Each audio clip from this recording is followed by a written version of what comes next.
Hello guys! For today's video ay pupunta tayong Baguio, sakay itong Victory Liner Bus na Royal Class. At nakapag-book na nga kami online sa halagang 1,500 each person.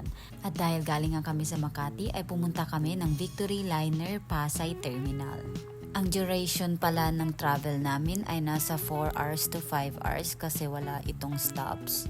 Pagpasok pa lang namin ay makikita na natin kung gaano kaganda ito. Ito nga pala yung hitsura ng Royal Class. Sobrang comfy niya at makakahiga ka ng maayos. Pwede kang maglagay ng gamit mo dyan sa harap at dyan din sa likod. Ayan.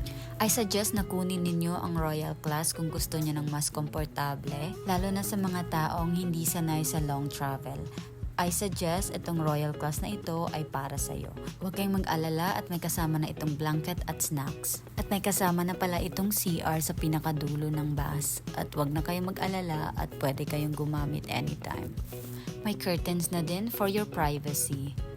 At sa 4 na oras na biyahe namin ay tulog na tulog ako. Sobrang komportable guys. Yan lang guys, sana'y nakatulong ang aking video. Safe travel and enjoy!